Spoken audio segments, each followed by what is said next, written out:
At 70 years old, I threw a pot full of kimchi right at my husband. I had put up with him for 50 years. And I was finally done. I was leaving him. I was in the middle of making him breakfast when he started yelling at me, complaining that I ate too much every day. I just couldn't hold back my anger anymore and hurled the pot in my hands straight at him. "I can't take you anymore." My husband, who was always so short-tempered, was completely stunned by my sudden outburst. For once, he just quietly cleaned up the mess himself. For 50 years, I had suffered in silence, never once complaining. I spent my days taking care of my daughter's homes, but my oldest daughter would lecture me like I was the hired help. My second daughter would even send me furious texts if I was just a little bit late. Then one day, I got a call from the nursing home. The nurse told me my mother's condition was getting worse, so I decided to take my mother to the seaside she had always dreamed of. She excitedly squeezed my hand, but I had a sinking feeling that this might be our last trip together. I pushed her wheelchair slowly along the coast as a few birds flew across the bright blue sky. I smiled and told my mother that maybe those birds were the freedom she'd always dreamed of. My best friend picked up a seashell and placed it in my mother's palm,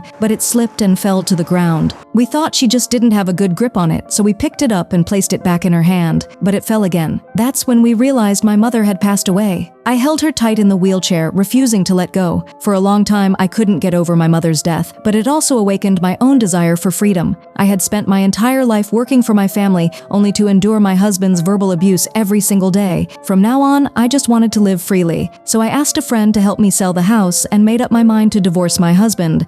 I told my daughters to take good care of their father because I was leaving him, but they just thought I was joking and didn't take me seriously at all. I made my husband his favorite fish dish. He just laughed and teased me, saying I was finally learning how to behave. Late that night, I stood outside the bathroom door and laid out a towel for him one last time. Then I picked up my suitcase and left. At 70, life isn't an ending you settle for. It's the beginning of freedom.